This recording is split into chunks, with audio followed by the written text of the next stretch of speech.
Ooh, yeah, this is part 2. Hang on.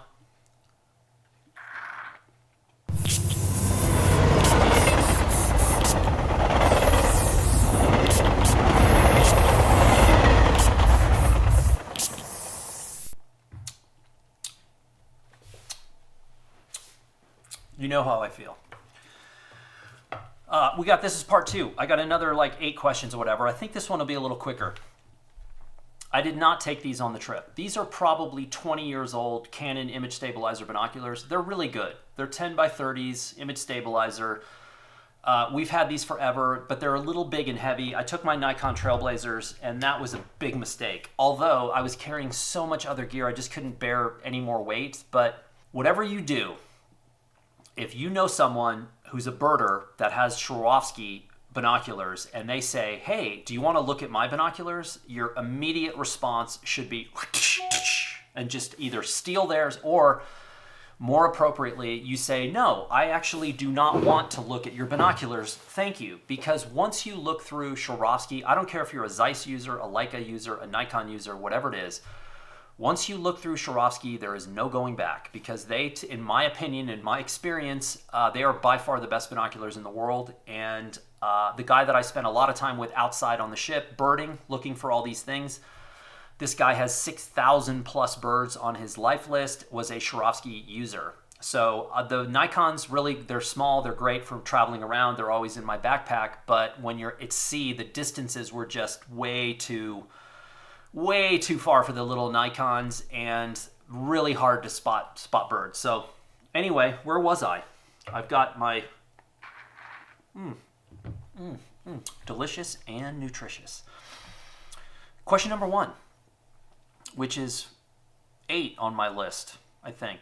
No, question number 1, which is 9 on my list. God, I'm such an idiot. I'm gonna write, this is question number 1. How difficult is it to be creative in the cold? For me, not at all. And the reason I say that is because it's much colder here in northern New Mexico than it was in Antarctica. Had I been living in SoCal like I was for the prior, 25 years, the cold would have been a much different scenario. The truth is, I'm used to it. I got up 2 days ago or 3 days ago. It was 6 degrees here in New Mexico. That's far colder than anything we experienced in Antarctica, although it's apples and oranges because of the dampness and the wind. It was 6 degrees. The sun had yet to come up, but it was dead calm and it's dry.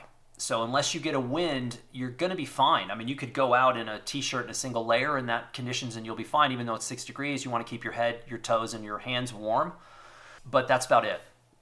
And the cold never influenced my creative process whatsoever. Even when you're in the Zodiacs and it's blowing horizontal snow, which I loved. Yes, it coated my equipment. So like my 50 to 140 and my XH2 had a sheen of wet snow on the side of it because it was coming in. But at the same time, the scene that I was photographing at that time were 2 humpbacks, and they were feeding on the surface, and above them were like 50 kelp gulls that were feeding on the krill and stuff that the whales were bringing up.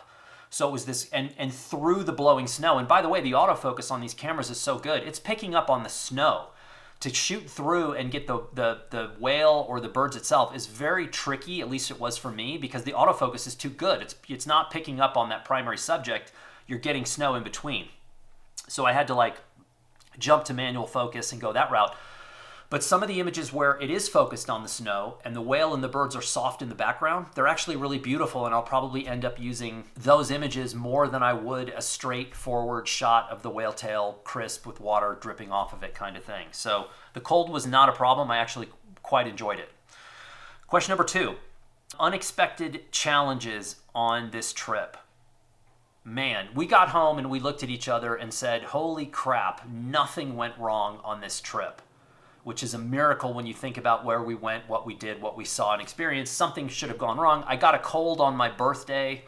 The cold was on a scale of 10 was maybe a 2. It was never kept me from doing anything.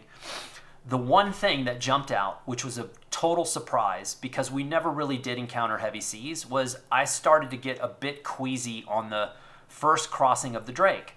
And I was, sitting in the ship is pitching, right? It's legitimately pitching. And I'm trying to work on my laptop and my phone, and I'm looking through a long lens on the back of the stern and in the bow. And everybody who knows, who's been on the sea, when you look through binoculars or a lens, it magnifies the whole seasickness thing. So by the end of the first day, I was like, whoa, I am feeling a little green. And I could almost detect in the faces of some of my fellow travelers, like, you're kind of green, dude. And so I went and I got seasickness pills and I took them, and I did not like them at all because they made me so dopey and tired that at one point I fell asleep face down on the bed in all of my expedition clothing, including my gloves, with my feet still on the floor. So I was like this on the bed, but my feet were on the floor and I was sound asleep. My wife said it looked like I fell out of the sky and landed on the bed. So it made me so dopey, and even after getting back to Buenos Aires, it took me 2 days to shake the dopiness of the seasick pills. So I'm not taking those again because I don't want to ever feel that way. I would rather puke than I would to be that dopey because I hate not being sharp in my head. It reminds me of when I had Lyme disease acutely, and that's not a good period of my life. Okay, number 3. How did I find the light down there? The light in the southern hemisphere is very different. But here's the thing. The crossing of the Drake was cloudy the whole way on the way down. We had 2 days of unbelievable, crisp, clear, not a cloud in the sky sun. And then we had clouds, fog, rain, and snow the entire rest of the trip, including the trip back across the Drake.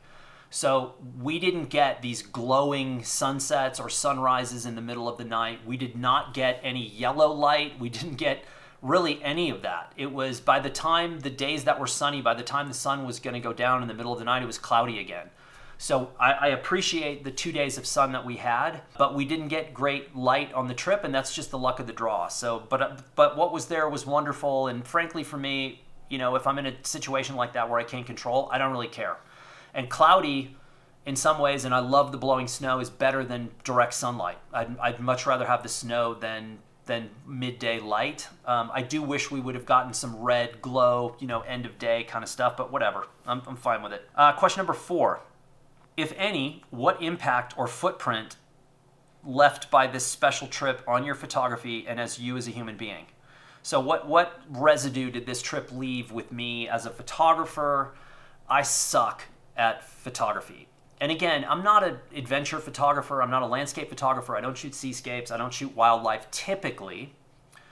Although I'm finding it really entertaining because I suck really bad at it. So my friend who works on the ship is what I would call a professional adventure sport photographer, amongst other things. He wears many other hats, professional hats. But, he's got the chest harness and the 100 to 500, and the dude just nails everything. We're in the same environments, and he's just like, brr, I can hear the camera going off when I'm in the Zodiac, and I'm like, oh man, he nailed it. And then over the course of time, we were texting things back and forth, and I'm looking at his work, and I'm like, it's really good. It's far better than mine. That's what he does. This is his sport. He's a climber, paddler, hiker, can run Zodiacs, is a naturalist, does all these other things. And he is very skilled in this environment, and I'm not. So I felt more at home walking in Buenos Aires with a Nikon and a 40, whereas he probably in that environment, he may or may not even carry a camera. And so it's a very different kind of thing, but I find it really challenging and really fun, and it is a part of my life that I want to explore a lot more. I don't ever want to be in that situation again where I feel like, one, I have the wrong equipment lens-wise, and 2, I don't feel like I'm as good as I should be. So in a positive way, the residue that it left on me was, okay, I'm taking stock of where I am photographically in these environments, and it's freaking bad. And then 2, it's bad, so I need to remedy that, which means I need to spend more time in the field, and I need to get better at this kind of work because I do really enjoy it. And here's the thing. I'm not shooting for publication. I'm not shooting for stock. I'm not shooting for commercial or advertising. I don't need or want to do any of that. It's just doing it for fun and for cataloging bodies of work that are new to me. That's it. That's what photography means to me now. It is not a commercial endeavor. That died in 2010. So it's fun. And I'm not one of these people who falls on my face and goes, well, I'm never going to do that again. I fall on my face and I'm like, you know what? I'm going back and I'm going to kick ass the next time I'm in this environment. Hopefully I get a chance to go back. And as me as a human being, what kind of impact or footprint did this leave on me as a human being? I touched on this a little bit in the first Q&A episode is, these environments where, and look, I'll use New Mexico as a bellwether. The southwestern part of the United States has been considered to be a bellwether for climate change for decades, right? It's a very fragile environment here, especially in northern New Mexico. The number one issue is being water, right? Water has always been scarce. The population here is very, very tuned in to water use and non-use. But you realize how fragile it is. So 2 summers of the past 3, we have not had monsoon season at all. I've been coming here since I was in elementary school, and I've never seen that happen until 3 years ago when we had no monsoons. And 2 years ago, we had a few, and then last year, basically no monsoons. We had rain early in the season, but July and August, there was nothing. And that's never happened. So 2 of the 3 years, we've seen things we've never seen before. And I'm like, okay, that's interesting. Why? So I'm used to living and being around fragile environments. So being in a place like Antarctica where you're looking around potentially at like a penguin colony and you're like, oh, bird flu is spreading throughout the region. It hasn't quite hit the Antarctic Peninsula, but it's hit places like South Georgia where it's affecting the seal population, the bird population. It's spreading around the world. It doesn't take a genius to figure out that this is not a good thing. So the fragility of the environment, how we are treating the environment, how we're treating our natural resources, what does that mean for lifestyle changes for most of us? Again, this is not a political issue. This is a science issue and a lifestyle issue. I particularly find it interesting and challenging. I don't look at climate change and say, oh, I'm pointing a finger and I'm blaming this person or that person or this. I look at it and say, this is a really fascinating puzzle. How do we fix it? I look at the same thing like public transportation in America. This is not a Republican, Democrat, liberal, conservative issue.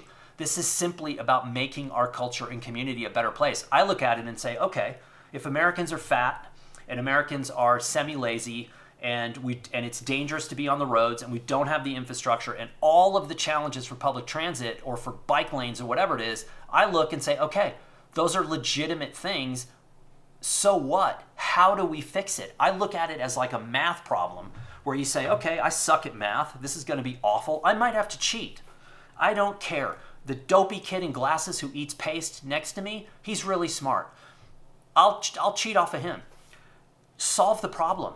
That's it. Just solve it. And so this place to me, I was like, okay, this is clearly an environment that needs to be preserved. What's the best way to do that? That's it. That's all I was there. That's the impact it left on me. Question 5, I think. No. Did I put this in there twice? No. Okay, whatever. I don't even know. Question 5, 6. So that's 1, 2, 3, 4, 5. What kind of travel companions did you have? That is a great question. The people on the ship are amazing. The crew, number 1, across the board, is awesome. They are awesome. And it is not an easy job. It is a lot of work. I don't care what you're doing. If you're part of the expedition staff, you're part of the kitchen staff, you're part of you're an expedition leader or an assistant expedition leader or a naturalist or whatever. It is not easy. You're dealing with the people who are on the ship, but then you're also dealing with conditions and environments, and of course 22 hours of daylight, which means people could be up at any time of the day. And the crew on the ship was fantastic. The people who go on these, and this is my second Lindblad trip, the people who go on these trips, if I had to identify, generalize, a little bit older, very successful, people who had successful careers and lives, but people who are interested. These are not cruise ship passengers. These are people who are going because they're interested in science, the environment, nature. There could be whale people, there could be bird people, there could be seal people. You have a variety of experts on the ship. So if there's there's like an ornithologist, you've got a marine biologist, you've got a geologist, you've got multiple divers going off ship every day, diving, recording what they see and bringing it back. You've got lectures. I told you before, there were 3 Nat Geo fellows on the ship, each one doing a different experiment. One was dealing with microplastics and the 2 others were doing their own projects. You can get as involved with those folks as well. Go up to them and say, look, I'm very curious about what you're doing here. Can I hang out and watch what you're doing with this experiment? Absolutely. I already told you one of the guys I was with, 6,000 birds on his bird list. He had been all over the world, Uganda, Ethiopia, Borneo, just came back from a trip to Borneo where in 30 days he saw over 400 different species. They're very interested, very smart. I met folks who worked in the U.S. government political system at the highest level, so working directly for several of the past administrations. You had all of those folks. I had a very interesting political conversation because I was saying something. Somebody asked me some political thing, and I was talking about the Democrats. And I was like, man, the Democrats just sat on their ass the last 4 years and didn't groom a new candidate. They should have brought somebody who's in their 50s that's moderate that can work with both sides. I was like, I just think they sat around and didn't bring anybody else out. And this guy comes up to me and he goes, I heard you talking about that. And I'm like, oh no, here we go. He's going to rip me a new one. And he goes, I worked for such and such administration, and you're right. They didn't do enough to bring something out. I was like, oh. And so this guy got his business card. I'm not going to tell you who he is or what he's doing, but he is a very interesting dude that works in a field that I am gaining a lot of interest in that has nothing to do with photography. Little mystery, huh? You could say that I'm being a jerk. You would not be the first. What kind of travel companions? Okay, the question 6. What birds did you see and what was the most memorable? I added exactly 30 species of bird to my list. Arctic tern, Antarctic tern, giant petrel, light-mantled albatross, black-browed albatross. But the belle of the ball, my friends, was the wandering albatross, which is the largest wingspan of any bird in the world. I think the Andean condor is a physically bigger body, but the wandering albatross has the largest wingspan. It's about somewhere between 11 and 12 feet across. They're spindly little mothers. The harder the wind is blowing, the more albatross you're going to see because they don't really flap. They just ride currents, and they're amazing. I shot some slow-mo footage of some of these things, and their wingtips are dipping in the swell as they go by. It's really fascinating. We spent 2 days in wind and rain and snow and stuff trying to find one of these damn things. Finally found one. So that was the most memorable bird. I tried to photograph all of these. I was successful with some of them. I think I've got decent shots of the petrel, the albatrosses, the terns, kelp gull, some of the storm petrels, Wilson storm petrel. I got kind of a loose frame that I really like, and those little bastards are so fast. They're just schizophrenic, and you're thinking, there's no possible way I'm going to have anything in focus. And then, sure enough, you got stuff in focus. So the petrels, the snow petrel, I did not get a good photograph of. I only saw them at a distance. The birding thing, I love. I really do. Am I going to be a world-class birder? No. Am I going to make some incredible database? Probably not, but it's fun to start to compile. My bird list, by the way, is in a notepad, my head, a random piece of paper. It's not good. It probably looks like many of your digital photo archives. Don't lie. Don't lie.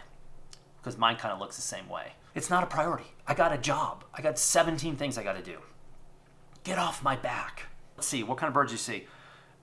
Question number 7 was, what's the backstory of the entire trip? This goes way back to 10 years ago in Brisbane, Australia. And I can't go through all the details. Meeting someone in Brisbane, stayed friends. This person operates in these circles. Said to me, this is something you should consider doing if you can. Did a short trip to Baja in 2021. I was like, man, this is a blast. Where else do you want to go? I'm like, I feel like I need to go to Antarctica now because I think it's changing. It's the fastest changing environment in the world. And I think last year there were temperatures that were 39 degrees above normal in the region. And it doesn't take a genius to figure out what that's going to mean in the long term. So I felt like I needed to go now. That's how the trip came to be. Question number 7, I guess. Did you shoot landscapes? I wouldn't call them landscapes. I would call them seascapes. And yeah, I shot a few reluctantly because it's not really my thing. But I shot a few, and they're okay. They're not great. There's probably 3 or 4. And by the way, folks, I'm looking at a total take, a total edit. If I do my job well as an editor, maybe I've got 30 pics total from the trip out of 2676. Maybe I'll cull 30 images total. There's not a whole lot more than that.